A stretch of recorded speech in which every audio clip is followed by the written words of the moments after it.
Hello, Impact 20. Even at a distance, it is great to connect with you. I mean, for someone like me who spent my entire career encouraging companies to go off the beaten path to look for new businesses, this year has been something else. I mean, it's one thing to go exploring your horizons on purpose, and it's another thing to get pushed. And so now that we've all been pushed way, way, way off the beaten track, it's a really important time and a good time to recalibrate our thinking and take the opportunity to embrace change by asking new questions from slightly awkward angles. And most importantly, really, really listening to the answers that we get. And so with that in mind, today what I want to do is give you 5 ideas that you can put into action tomorrow that don't require new people or a board vote or a committee. These are things that you can do to help boost your off-roading success tomorrow. So first one is rally 360-degree teams. So if you're used to organizing by function, by sales, by marketing, manufacturing, take the time to flip that around. Put whatever product or question or service idea that you've got in the middle of the table, and then fill that table with people from all disciplines and all across the company.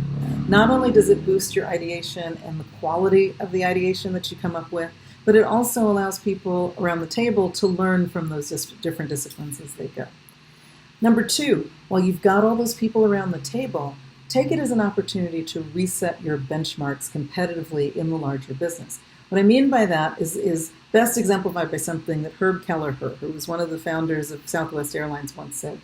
When he was asked who he considered his most important airline competitor, he said, "I don't compete with airlines. I compete with ground transportation." And it's something I've never forgotten. And so there's always a chance to take that big step backwards and think differently about how and who you're even in the arena with. So that's an important opportunity. And while you're looking outside of your walls and you have that same 360-degree team rallied, number 3, think about finding new partners. And not things that have to be long-term, complicated sort of relationships, but think about co-marketing, think about referrals that you could do with other businesses that will amplify your business with your customers. I mean, there's inspiration everywhere, even from local businesses like restaurants, florists, and liquor stores getting together to offer date night takeout, or larger ideas like offering, movie premieres over the top completely around multiplexes directly to your home. What I'm finding is that there's a lot of interest and a little more openness to ideas that are way out of the box. Things that may have been too cumbersome or seemed impossible or too small are now up for discussion because there's so much has been turned on its head.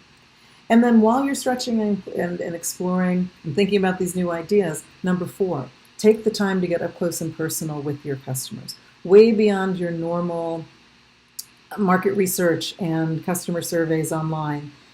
I'm talking about taking the chance to really have deep dialogues with your customers and really listen to them in ways that you haven't before. Take a page from the Zappos playbook. They turned the call center on its head, and instead of it being a place where you were rushing people off the phone as fast as possible, you use it as a chance to talk to people who typically never called in at all. And so when they get a customer on the line, they take the chance to talk to them. And finally, number 5 comes from one of my favorite business thinkers and writers, Seth Godin, from his book, This is Marketing, which is absolutely something I recommend to even non-marketers.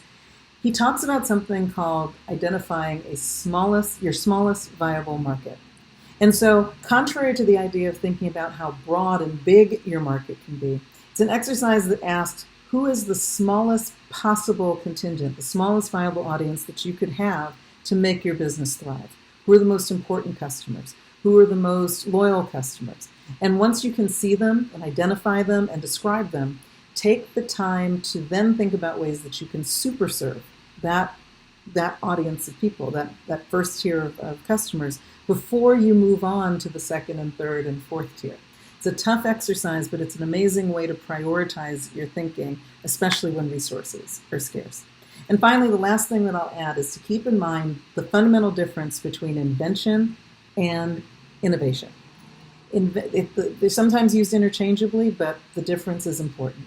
Innovation largely means things that are created from complete scratch. And that's actually rare in the market. There are very few things that come from nowhere. Innovation is about connecting dots between 2 or 3 or 4 different things and creating something entirely new. So for example, Starbucks certainly didn't create coffee, but they created a cafe experience that was unique and repeatable and scalable. That was the innovation.